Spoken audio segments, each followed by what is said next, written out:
जिस समय महाप्रलय हुआ, पृथ्वी जलमय हो गई, उसी समय ब्रह्मा की नाभि, उसी समय एक अंड फूटा, उसमें से आदि नारायण का प्राकट्य हुआ और उन्हीं आदि नारायण की नाभि से कमल हुआ, उसी कमल पर ब्रह्मा की उत्पत्ति हुई। इन्हीं महाराज ब्रह्मा के पुत्र हुए हैं मनु और शत्रुपा। कल आप जिनकी कथा सुनी थी ना, उत्तानपाद और प्रियव्रत जिनके पुत्र हुए हैं, गोस्वामी जी लिखते हैं कि भय स्वयंभू मनुष्य रूपा, जिनसे भई नर सृष्टि अनुपा। सिया राम जय जय राम, राम सिया राम जय जय राम। भय स्वयंभू मनुष्य रूपा, इनसे भई नर सृष्टि अनुपा, इनसे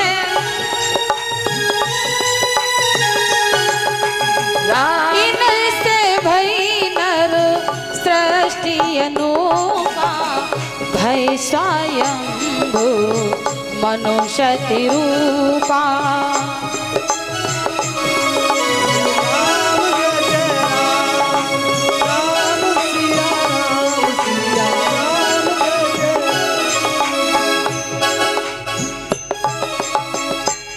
बोलिए राघवेंद्र सरकार की।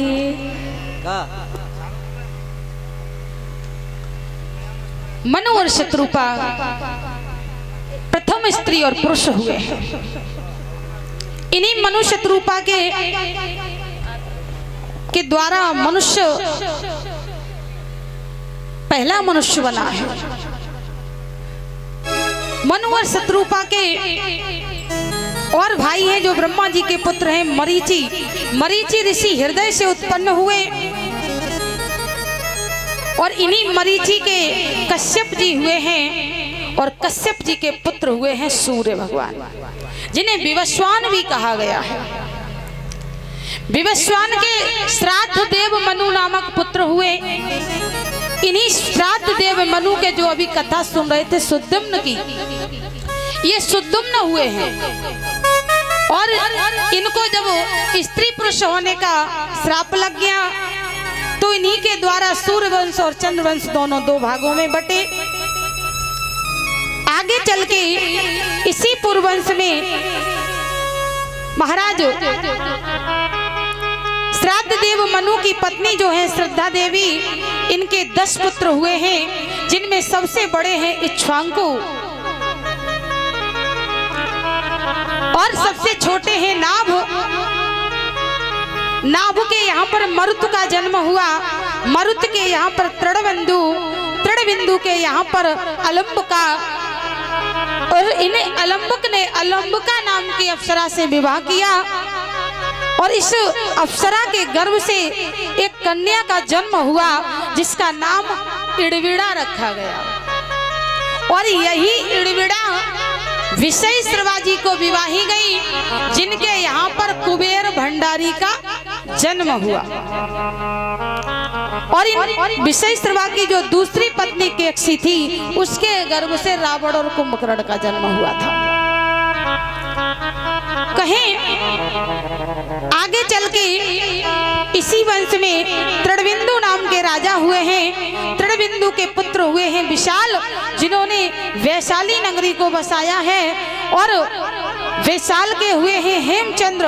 हेमचंद्र के सोमदत्त जी बड़े धर्मात्मा राजा थे। और सोमदत्त के हुए हैं सर्याती। सर्याती का नाम आपने सुना होगा।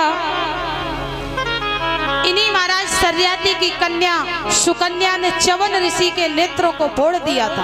आधार बाबा ने इस कथा को बड़े बढ़ चढ़ के गाया है, सुना होगा। ये वही सर्याती है। तो कहीं जब सर्याती के यहाँ पर इक्ष्वाकु हुए हैं। ये सूर्य वंश के दूसरे इक्ष्वाकु हैं और इन्हीं इक्ष्वाकु के पुत्र हुए हैं शशाद, शशाद के पुरंजय, पुरंजय का अनेना, अनेना का पृथु, पृथु के विश्वरंधी, विश्वरंधी के चंद्र, चंद्र का युवनाश, युवनाश का शाश्वत, शाश्वत जिसने सावस्तीपुरी को बसाया, सावस्त के बृहदस्व, बृहदस्व के कुवलयाश्व, और कुवलयाश्व जो थे इन्होंने धुंध नामक एक राक्षस को मार दिया जिससे इनका नाम धुंधमार पड़ा।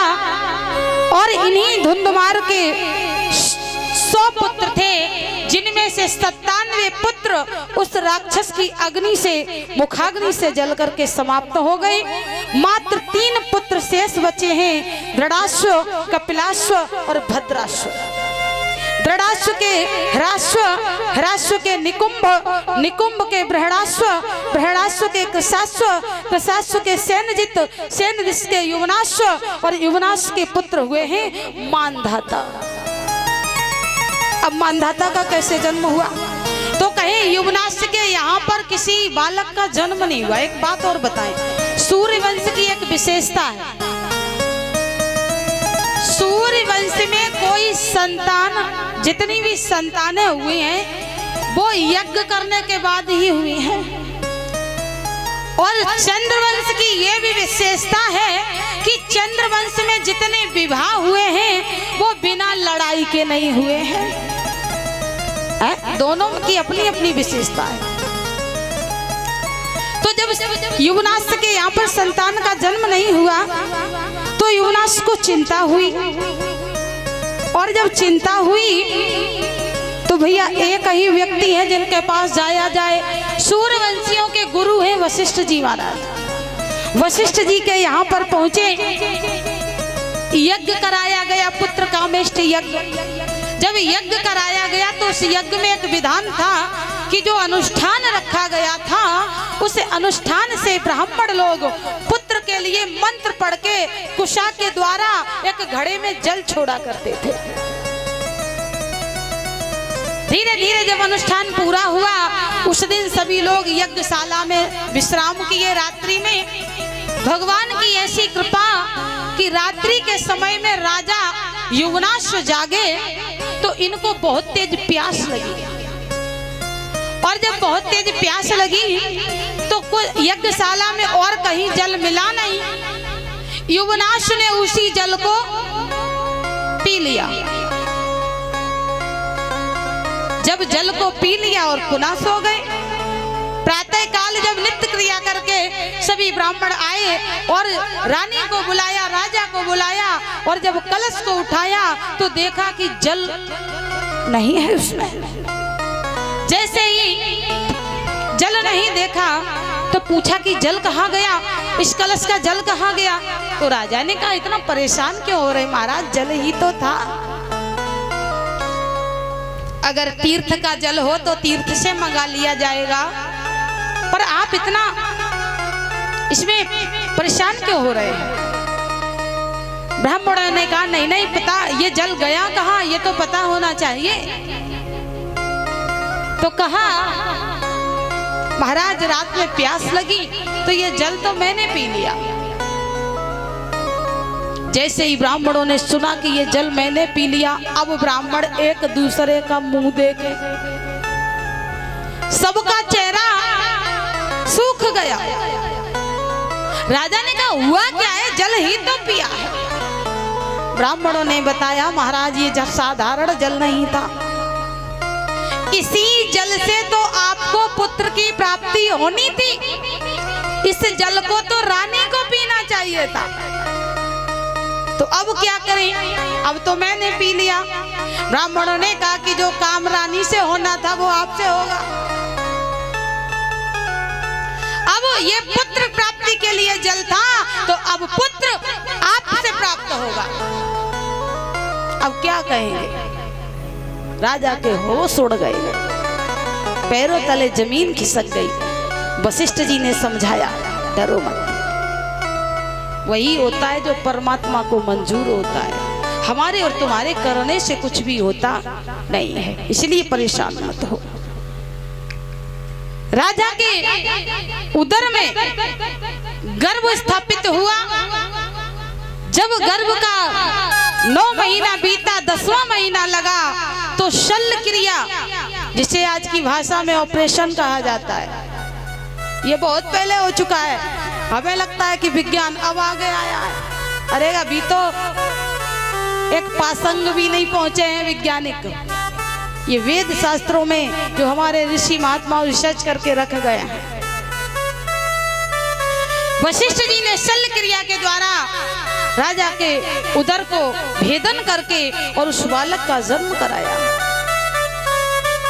जब बालक का जन्म हुआ तो बालक जब जन्मता है तो दूध की आवश्यकता होती है। अब मां से जन्मे तब तो दूध मिले।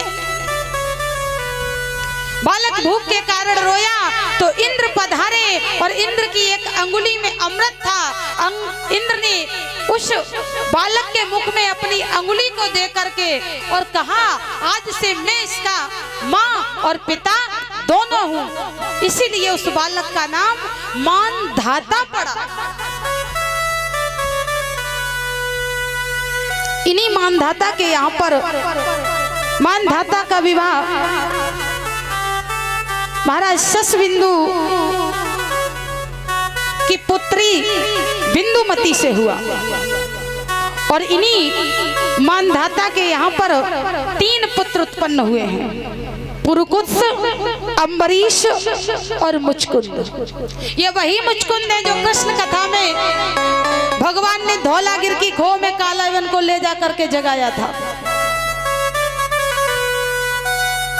आज अम्बरीश बहुत ही श्रेष्ठ राजा हुए हैं। यहाँ तक कि अम्बरीश ने एकादशी का व्रत किया, दुर्वासा जी को भोजन के लिए बुलाया तो स्नान करने चले गए।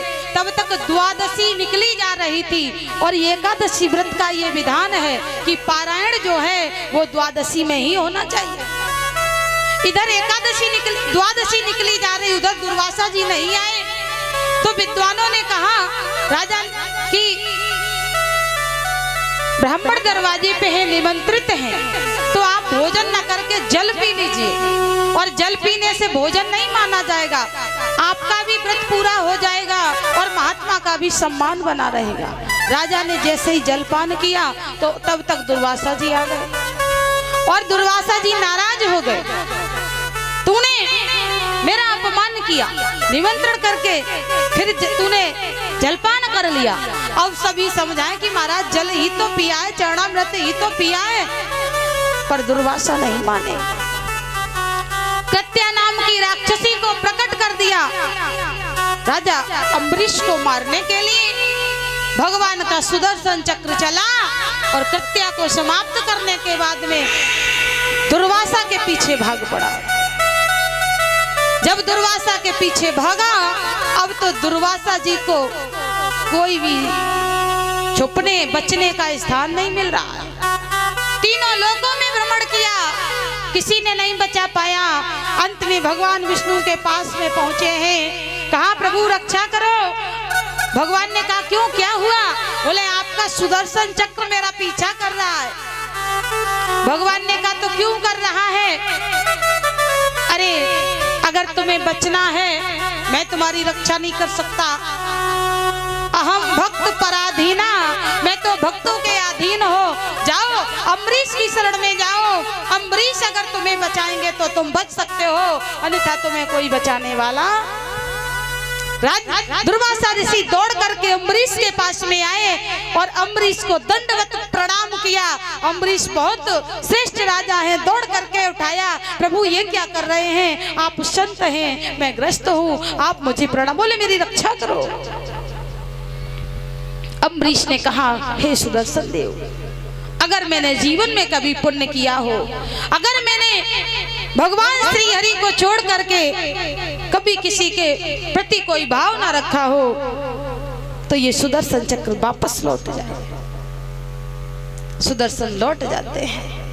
आज दुर्वासा को भगवान के भक्त की महिमा का पता लगा है। भगवान अपने भक्त के लिए कुछ भी कर सकते हैं। कवि ने तो यहाँ तक कहा कि भक्तों के लिए क्या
बरस का गया था वन में, 5 गया था वन में, करी तपस्या बालापन में, करी तपस्या बालापन में, ध्रुव को राजा बना दिया, हाँ ध्रुव को राजा बना दिया, राधा के पियारू की मिल के पिया, राधा के पियार कुमड़ी के पिया, राधा के पियार कुमड़ी के पिया। माइक लगाओ उनका।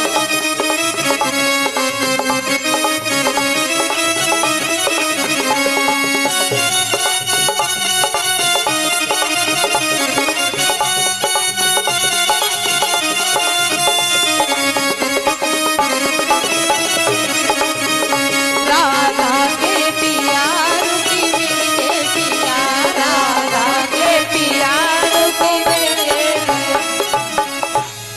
भगवान अपने भक्तों के लिए क्या क्या नहीं करते। भगवान तो अरे पुरुष से स्त्री तक बनने के लिए तैयार है, पर भक्त का काम होना चाहिए। भगवान जैसा सरल इस संसार में कोई नहीं है। कहीं इन्हीं अम्बरीश के महाराज यौवनाश हुए हैं, ये दूसरे यौवनाश हैं। पुरुकुत्स से त्रैदस्यु, त्रैदस्यु से अनरण्य,